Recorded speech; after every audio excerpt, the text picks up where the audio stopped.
أعوذ بالله من الشيطان الرجيم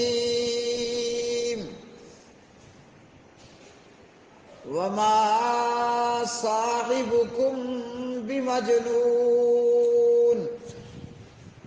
ولقد رآه بالأفق المبين وما هو على الغيب بضنين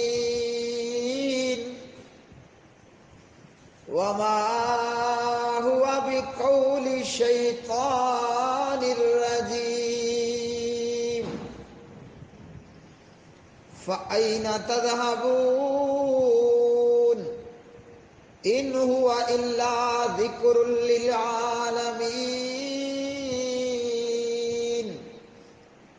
لمن شاء منكم أن يستقيم وما تشاءون إلا أن يشاء الله رب العالمین۔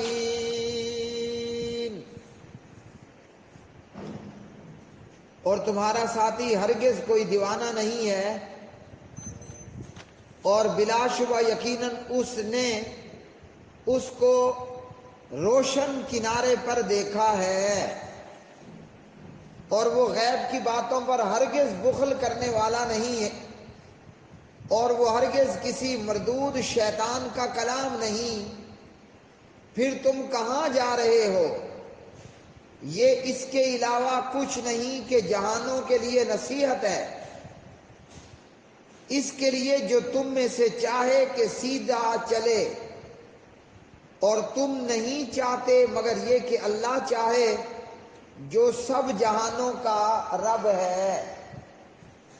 وما اور نہیں ہے صاحبکم تمہارا ساتھی بمجنون دیوانہ، وَلَقَدْ اور البتہ تحقیق رآ اس نے دیکھا ہو اس کو یعنی جبریل کو بالافق المبین کھلے کنارے میں، وما اور نہیں ہے ہوا وہ علی الغیب غیب پر بدنین بخیل،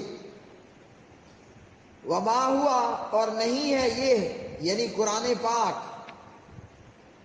بقولی قول شیطان کسی شیطان کا، رجیم مردود کا۔ فائنا پھر کہاں، تذہبون تم بھاگتے ہو، تم جاتے ہو، ان نہیں ہے ہوا یہ یعنی یہ قرآن، الا مگر ذکر نصیحت للعالمین جہانوں کے لیے، لمن اس شخص کے لیے جو شاء چاہے، منکم تم میں سے، ان یہ کہ یستقیم وہ سیدھا چلے، وما تشاءون اور نہیں تم چاہتے، الا مگر ان یہ کہ یشاء چاہے، اللہ اللہ رب ہے العالمین تمام عالمین کا، تمام کائنات کا، تمام عالموں کا۔ پیارے بھائی اور میری بہنوں، سورۃ التکویر کی یہ آیات بینات، ان آیات کے ساتھ سورۃ التکویر اختتام پذیر ہوتی ہے۔ فرمایا کہ تمہارا ساتھی دیوانہ نہیں ہے، یعنی پیارے نبی حضرت محمد الرسول اللہ صلی اللہ علیہ وسلم وہ دیوانہ مجنون نہیں ہے۔ مکہ کے کافروں نے، مشرکوں نے پراپیگنڈا کرتے ہوئے کہا کہ یہ تو دیوانہ ہے اور دیوانگی پر مبنی باتیں کرتا ہے۔ انہوں نے دیوانہ اس لیے کہا کہ پورا مکہ، پوری جاہلیت کا معاشرہ، طائف کے لوگ بے شمار سینکڑوں بتوں کی پوجا کرنے والے تھے، اب یہ اکیلا محمد الرسول اللہ صلی اللہ علیہ وسلم ہے جو کہہ رہا ہے کہ لا الہ الا اللہ، جو کہہ رہا ہے کہ ما لکم من الہ غیرہ، ہاں جی، جو کہہ رہا ہے کہ اعبدوا اللہ ما لکم من الہ غیرہ، تو اس لیے انہوں نے کہا کہ یہ دیوانہ ہے۔ نبی علیہ السلام کا پراپیگنڈا بھی مقصود تھا، اور ویسے بھی دیوانہ کہہ رہے تھے کہ جناب پورا مکہ، پورا طائف، پورا عرب بتوں کو پوجتا ہے، اور تم کون آئے ہو کہ ایک اللہ کی عبادت کی بات کرتے ہو؟ اگر ایک اللہ کو پوجیں تو بیت اللہ میں 360 بت کہاں جائیں گے؟ طائف کا ایک بہت بڑا بت تھا، وہ کہاں جائے گا؟ جدہ کے بڑے بڑے بت تھے، وہ کہاں جائیں گے؟ لات ہے، منات ہے، عزا ہے، یہ سب کہاں جائیں گے؟ تو انہوں نے کہا کہ یہ دیوانہ ہے، حالانکہ دیوانہ کہنے والے خود جاہل اجہل تھے۔ پیارے نبی علیہ السلام نے اپنی قوم میں اور اپنے علاقے میں اپنی زندگی کے 40 سال گزار چکے، اور دنیا آپ کو صادق اور امین کہتی اور مانتی تھی، تو جو کل صادق اور امین تھا آج وہ دیوانہ کہاں سے ہو گیا؟ فرمایا تمہارا ساتھی ہرگز دیوانہ نہیں ہے۔ نبی علیہ السلام تو جو فرما رہے ہیں، جو کہہ رہے ہیں، وہ تو اللہ کی وحی ہے جو اللہ سبحانہ و تعالیٰ کا عظیم الشان فرشتہ جبریل علیہ السلام لے کر آیا ہے۔ واقعہ یہ تھا کہ پیارے نبی علیہ السلام نبوت اور رسالت سے پہلے، بعثت سے پہلے ہیرا پہاڑ میں تشریف لے جاتے اور وہاں ایک غار کے اندر کئی دن گزار لیتے تھے، اور جو کچھ آپ کی قوم کر رہی تھی، وہ بت پرستی ہو یا دیگر معاشرتی خرابیاں ہوں، نبی علیہ السلام ان چیزوں پر سوچ و بچار میں مصروف رہتے۔ یہی حالات تھے، اور آپ علیہ السلام انہی سوچ و بچار میں تھے کہ پیارے نبی علیہ السلام نے دیکھا، کہاں دیکھا؟ آسمان کے روشن کنارے پر ایک ایسی مخلوق کو دیکھا جو آج سے پہلے آپ نے نہیں دیکھا تھا۔ ہاں جی، آسمان کا مشرقی کنارہ نبی علیہ السلام نے دیکھا کہ 600 پروں والی یہ مخلوق ہے، ہاں جی، اور پورا افق جو ہے وہ اس سے بھرا ہوا ہے، اور یہ تھے حضرت جبریل علیہ السلام۔ پہلی مرتبہ نبی علیہ السلام نے جبریل کو اس کی اصل صورت میں دیکھا، 600 پر، اور پورا افق جو ہے وہ اس سے بھرا ہوا۔ اور پھر یہ فرشتہ آپ کے پاس آتا ہے اور آ کر پیغام لے کر آتا ہے کہ اقرأ بسم ربک الذی خلق، خلق الانسان من علق۔ فرشتہ آپ پر وہی لے کر آتا ہے، اور پہلے ہی پہل اللہ کے کلام کی وحی لے کر آتا ہے۔ کلام اللہ، اللہ رب العالمین کا کلام، قرآن مجید فرقان حمید، یہ آپ پر فرشتہ وحی لے کر آتا ہے، اور آ کر یہ فرشتہ آپ سے کہتا ہے کہ پڑھیے اپنے پروردگار کے نام سے، وہ جس نے پیدا کیا، اس نے پیدا کیا انسان کو جمے ہوئے خون سے۔ تو پیارے نبی علیہ السلام دیوانے نہیں ہیں کہ دیوانوں اور مجنوؤں کی طرح نعوذ باللہ اول فول کہہ رہے ہوں، پاگل پن نہیں ہے، بلکہ جبریل کو دیکھا اور جبریل وہی لے کر آیا، اور نبی علیہ السلام وہی پیغام لے کر نیچے اترتے ہیں ہیرا سے، غار ہیرا سے۔ فرمایا کہ تمہارا ساتھی دیوانہ نہیں ہے، اور دوسری مرتبہ نبی علیہ السلام نے پھر آگے آئندہ جبریل کو اس کی اصل شکل پر دیکھا، آسمانوں میں، آسمان پر۔ صحیح بخاری حدیث نمبر 3232۔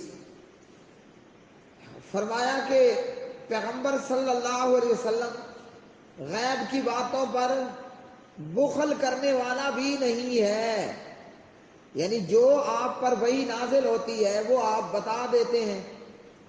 نبی علیہ السلام پر جو کچھ اللہ کی جانب سے نازل ہوا آپ نے ذرہ ذرہ پہنچا دیا، اور یہی آپ کو حکم تھا، بلغ ما انزل الیک من ربک۔ اب جو کہے کہ نبی علیہ السلام نے کچھ چھپا لیا ہے تو وہ جھوٹا ہے۔ ماں عائشہ کہتی ہیں رضی اللہ عنہا ایسا شخص جھوٹا ہے۔ صحیح بخاری حدیث نمبر 4612، من حدثک ان محمدا صلی اللہ علیہ وسلم کاتم شیئا مما انزل علیہ فقد کذب واللہ یقول یا ایھا الرسول بلغ ما انزل الیک من ربک۔ آپ پر جو بھی اللہ کی جانب سے پیغام آیا وہ نبی علیہ السلام نے لوگوں کو بتا دیا۔ بعض اجہلوں نے یہ کہا کہ پیغمبر عالم الغیب ہے، جبکہ عالم الغیب تو فقط ایک اللہ ہے۔ ہاں، اللہ اپنے منتخب رسولوں کو غیب سے جتنا بتا دے سو بتا دیتا ہے، اور جب ایک چیز بتا دی جائے تو وہ غیب غیب نہیں رہتا، اور آپ بھی اسے اپنے پاس نہیں رکھتے تھے، آگے امت کو پہنچا دیتے تھے۔ اس لیے فرمایا قُل لَّا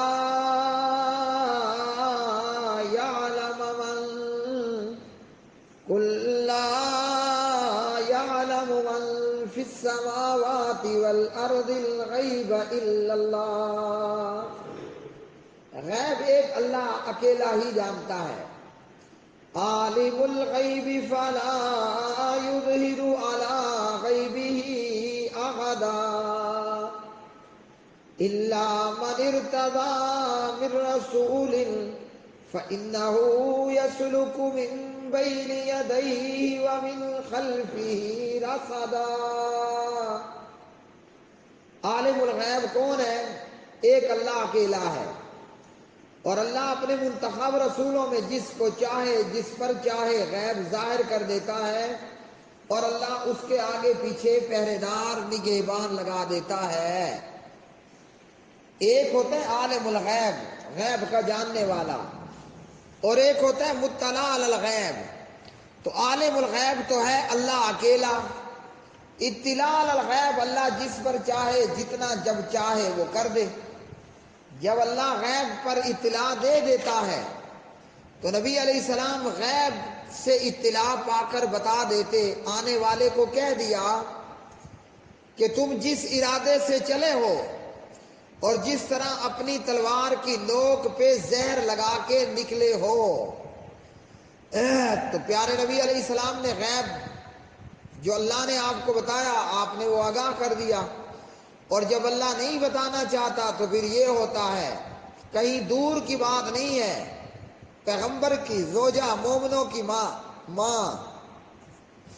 ماں عائشہ رضی اللہ تعالی عنہ پر تہمت لگتی ہے، اور نبی علیہ السلام نہیں معلوم کر پاتے آیا یہ تہمت ہے یا حقیقت ہے۔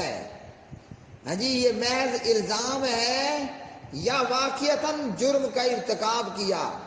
یہاں تک کہ مہینے